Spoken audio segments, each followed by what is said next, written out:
अस्सलाम वालेकुम। yasinanalysis.com के प्लेटफॉर्म पर आप तमाम लोगों को खुशामदीद। ये यासीन एनालिसिस, जैसे कि आपको डेली बेसिस पे मैं आगाही फराहम करता हूं कि यूट्यूब चैनल जिसका नाम एन आई ऑन मार्केट है बाय यासीन, उसका एक हिस्सा है, जिसके अंदर ना सिर्फ आपको जो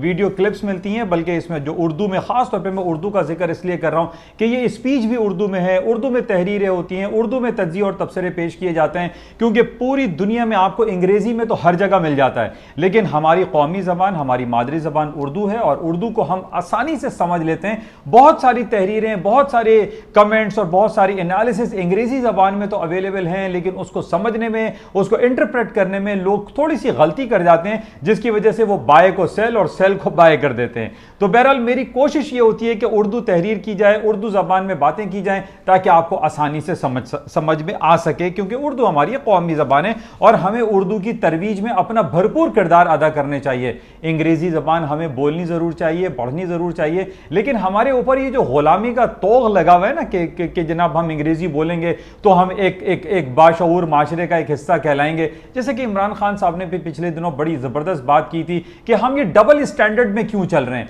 कि जो अंग्रेजी बोल रहा है उसको बड़ी पजीराई मिल रही है, जो उर्दू बोल रहा है उसको पजीराई नहीं मिल रही। तो दैट इज डबल स्टैंडर्ड है। ये हमारी कौमी सलामती के लिए भी ये it is not so good. तो हमें उर्दू की तरवीज करनी चाहिए, उर्दू में बातें करनी चाहिए, उर्दू में तज्ज़िये और तबसरे पेश करने चाहिए, और इसी की मैं कोशिश करता रहता हूं कि उर्दू की तरवीज में अपना किरदार अदा करूं। तो बहरहाल आज दिन हो गया है जुमेरात, 14 तारीख आज अक्टूबर की है। इस महीने का, यानी ये पहला महीना है फोर्थ क्वार्टर का, जिसके अंदर हमें मालूम है कि जो थर्ड क्वार्टर की अर्निंग रिपोर्टों का सिलसिला होता है वो जबरदस्त तरीके से मार्केट उसको ऊपर नीचे अप एंड डाउन करती है। आज जुमेरात के दिन हमारे पास 4 बड़ी कंपनीज की अर्निंग रिपोर्ट हैं जो कि मार्केट मूवर्स कहला सकती हैं। बहुत बड़ी मार्केट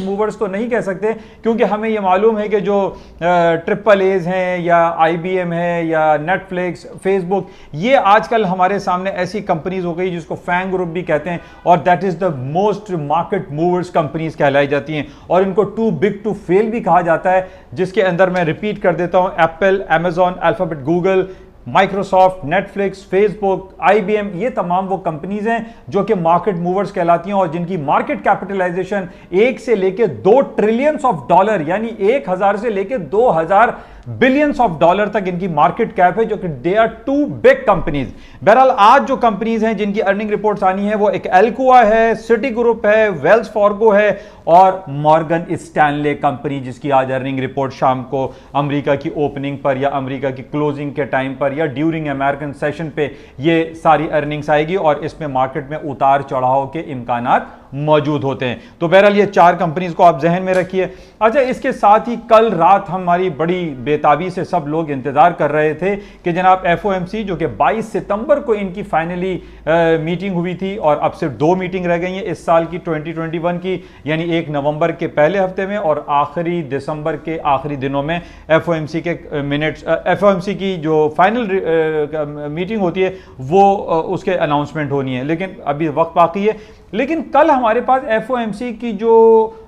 मीटिंग के जो मिनट्स थे वो कल रिलीज होने थे रात को 11 बजे, और उसका बड़ी बेताबी और बेचैनी से पूरी दुनिया इंतजार कर रही थी। और उससे कबल शाम 5:30 बजे, जब अमेरिका की मार्केट खुलने से 1 घंटे पहले अमेरिका की ब्यूरो ऑफ स्टैटिस्टिक्स एक रिपोर्ट शाया करती है जिसको हम कहते हैं consumer price index, that is very important, और जो कि इन्फ्लेशनरी इंडिकेशन करती है, इन्फ्लेशन को इंडिकेट करती है। और हमने ये देखा कि कल शाम को जो रिपोर्ट शाया हुई और उसकी फोरकास्ट थी 0.3% रिलीज होने की, प्रीवियस 0.2 था, 0.3 आना था और आ गया 0.4%, और ये इंडिकेट करता रहा कि अमेरिका में बहुत ज्यादा इन्फ्लेशनरी प्रेशर एग्जिस्ट करता है और अमेरिका में महंगाई का जो तूफान है वो बहुत ज्यादा है। हम महंगाई का रो ना सिर्फ पाकिस्तान में जो रो रहे हैं, हम ये देख रहे हैं कि अक्रॉस द बोर्ड पूरी दुनिया में जो ये एक इन्फ्लेशनरी प्रेशर है, ये सिर्फ पाकिस्तान में नहीं बल्कि पूरी दुनिया में, बर्तानिया, European Union, America, Canada, Brazil, हर तरफ हम देख रहे हैं कि महंगाई जो है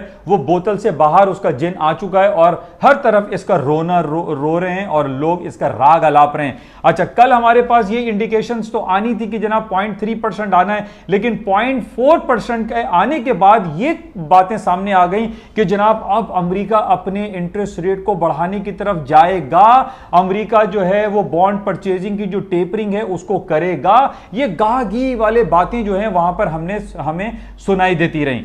लेकिन बहरहाल जब रिजल्ट्स आ गए, जब कल शाम 5:30 बजे सीपीआई की रिपोर्ट आई, हमने ये देखा कि उससे पहले ही और उसके आने के बाद गोल्ड की कीमतें जो हैं तकरीबन $1800 आप कह लीजिए 1797 या 1798 का इसने हाई कर दिया। बिकॉज कि जनाब इन्फ्लेशनरी प्रेशर तो है, इन्फ्लेशन तो बढ़ गया, 0.4% सीपीआई आ गया, लेकिन यहां पर यह बातें हो रही हैं कि जनाब अभी भी अमेरिका की तरफ से कहीं से कोई हमें कंफर्म कोई ठोस शवाहिद नजर नहीं आ रहे कि अमेरिका अपनी शरह सूद को बढ़ा देगा, अमेरिका बॉन्ड की परचेज को टेपर कर देगा। ये सारी बातें, वादे और तज्जिए और तबसरे ही चल रहे हैं। मैं आपसे तमाम लोगों की खिदमत में ये बातें करता चला आ रहा हूं कि जनाब ये सारी बातों से कुछ भी नहीं होने वाला जब तक फैक्चुअल ग्राउंड में, रियलिटी में अमेरिका अपने इंटरेस्ट रेट को नहीं बढ़ा देता, अमेरिका बॉन्ड की परचेजिंग को टेपर नहीं कर देता, उस वक्त तक के मार्केटेड डाउनफॉल नहीं होंगी। ये मैं कई बार आपसे कह चुका हूं। और कल यही हुआ कि जनाब सीपीआई की रिपोर्ट आने के बाद हमारे जहनों में यह बात आ गई कि जनाब अब तो अमेरिका इंटरेस्ट रेट बढ़ा देगा, अब तो बॉन्ड की परचेजिंग को टेपर कर दिया जाएगा। लेकिन ऐसा लेट नाइट जब FOMC meeting minutes of the जो मीटिंग थे वो जब रिलीज हुए तो वहां भी हमें कुछ भी नहीं मिला। हमें यही बातें सुनने में आ रही हैं कि जनाब वो बोर्ड ऑफ डायरेक्टर्स के इतने लोगों ने कहा कि टेपरिंग होनी चाहिए, कोई कह रहा है नवंबर में होनी चाहिए, कोई कह रहा है दिसंबर में होनी चाहिए, हो कुछ नहीं रहा है, सिर्फ बातें और वादे और तबसरे हो रहे हैं। इसी तरीके से अमेरिका के इंटरेस्ट रेट जो बढ़ाने के हवाले से बातें आ रही है, जो कि पिछले 4-5 सालों से हम देख रहे हैं कि अमेरिका ने अपना इंटरेस्ट रेट 0 दर्जात पर या 0% पे रखा हुआ है, हो कुछ नहीं रहा है। ट्रंप का दौर था, ट्रंप के जाने के बाद यह हुआ कि जनाब अब डेमोक्रेट्स की हुकूमत आ गई है, अब वो स्ट्रॉन्ग डॉलर पॉलिसी बातें करेंगे, कुछ भी नहीं हुआ। अभी तक वही 0% पे, 0 दर्जात पे अमेरिका ने इंटरेस्ट रेट रखा हुआ है, जिसकी वजह से यही हो रहा है कि अमेरिका की स्टॉक मार्केटों में तेजी, अमेरिका की जो ग्लोबेक्स मार्केट में गोल्ड एंड सिल्वर की मार्केट है उसमें तेजी का ही रुझान है। For the certain period of time कुछ बातें होती हैं कि मार्केट थोड़ी सी $10-15 गोल्ड की गिर जाती है, स्टॉक्स में थोड़ी सी एक करेक्शन आ जाती है जिसको हम एक हेल्दी करेक्शन के नाम से उसको कंसिडर करते हैं, और उसके बाद क्या होता है, मार्केटें दोबारा ऊपर की तरफ चली जाती हैं। यही कल कुछ हुआ। ना तो सीपीआई की रिपोर्ट ने स्टॉक्स को डाउनफॉल किया, ना सीपीआई की रिपोर्ट ने गोल्ड एंड सिल्वर को डाउनफॉल किया, ना अमेरिका के जो FOMC की मिनट्स ऑफ द मीटिंग आए, ना उसने स्टॉक्स को गिराया, ना सोने और चांदी को गिराया। क्यों? जो कि मैं आपको बार बार इस बात को दोहराता रहता हूं कि जनाब ना तो अमेरिका इंटरेस्ट रेट को अभी बढ़ा रहा है और ना ही बॉन्ड की परचेजिंग को वो टेपर कर रहा है। तो ये बात आप जहन में रखिए कि जब तक फैक्चुअल और रियलिटी में ये चीजें नहीं हो जाती तब तक मार्केट में फॉल डाउन नहीं आएगा। तो बहरहाल ये बड़ा इंपॉर्टेंट था कल रात, और इसको आज भी हम देखते हैं क्योंकि कल लेट नाइट तकरीबन 11-12 बजे अमेरिका की क्लोजिंग का टाइम होता है। आज असल में हम देखेंगे कि इसके जो रिफ्लेक्शन है, इसकी इंप्लीकेशंस है, इसका जो इसके जो असरात हैं वो अमेरिका की स्टॉक्स पे या गोल्ड एंड सिल्वर पे और करेंसी मार्केट पर क्या पड़ते हैं, आज हम असल हकीकत में इसको देखेंगे। अच्छा, इसके साथ जो बातें हमारे पास हो रही हैं दैट्स ओके, यही तमाम बातें थी कि $120 बिलियन के जो बॉन्ड परचेज हैं उसको वो रिड्यूस करेगा। अब देखें कितना रिड्यूस करता है, उसको देखते हैं। अच्छा, इसके साथ ही पाकिस्तान स्टॉक मार्केट की बात कर लेते हैं। कोई इतना करंट पोटेंशियल दिखाई नहीं दे रहा कि जैसे कि रोज़ाना की बुनियाद पर मैं आपसे ये कहता रहता हूँ कि जनाब जब तक ये अफगानिस्तान का मैटर है, जब तक ये रिजॉल्व नहीं हो जाता, और वैसे भी आजकल हमारी अस्करी क़यादत में जो ISI के जो डायरेक्टर की अपॉइंटमेंट का सिलसिला है वो भी एक अनसर्टेन सिचुएशन प्रिवेल कर रही है। हमारी जो अपोजिशन पार्टी हैं वो हमारी हुकूमत का साथ नहीं देती, जिसकी वजह से हम एक कंज्यूमर कॉन्फिडेंस, एक investor confidence, international investor confidence ये डिक्लाइन हो गया है, डैमेज हो गया है, जिसकी वजह से हमारी स्टॉक मार्केटों में डाउनफॉल आ रहा है। और उसकी दूसरी वजह हमारे यहाँ जिस तरीके से एक्सपोर्ट हो रहा है है, इलीगल एक्सपोर्ट हो रहा है, स्मगलिंग हो रही है डॉलर की, यहाँ से भर भर के लोग जो अफगानिस्तान लेके जा रहे हैं। और कुछ हमारे यहाँ शरपसंद अनासिर हैं जो कि डेलिबरेटली डॉलर को बाय कर रहे हैं,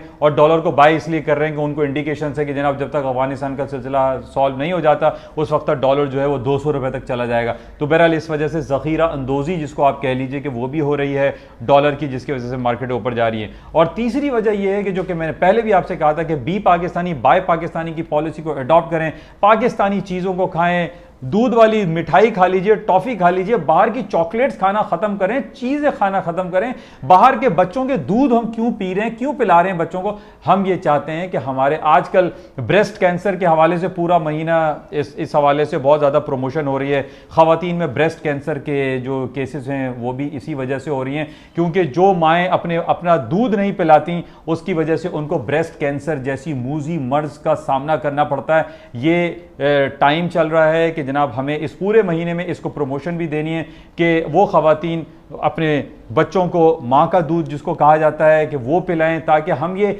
जो बाहर के फॉरेन मीजी और लैक्टोजिन और बाहर बेतहाशा जो दूध लेके बच्चों को पिलाते हैं, नौमौलूद को पिलाते हैं, वो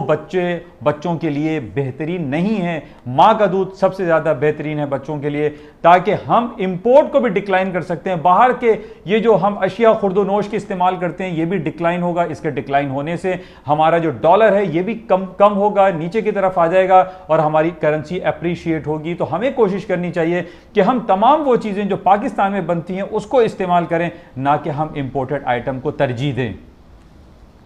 तो बहरहाल ये कुछ बातें आपके साथ शेयर की गई, होपफुली कि आपको इससे कुछ ना कुछ इस्तेफादा हासिल होता होगा। मैं इजाज़त चाहूँगा और उम्मीद करता हूँ कि आप इस यूट्यूब चैनल को भी, और an eye on market by Yasin है, और यासीन से एनालिसिस को लाइक भी करेंगे, शेयर भी करेंगे और इससे कुछ ना कुछ इस्तेफादा हासिल करने की कोशिश करेंगे। आज जुमेरात का दिन रहा, कल है जुमा, वीकेंड रहेगा, इंशाल्लाह फिर आपसे मुलाकात होगी। उस वक्त तक के लिए इजाज़त दीजिए। खुदा हाफिज़।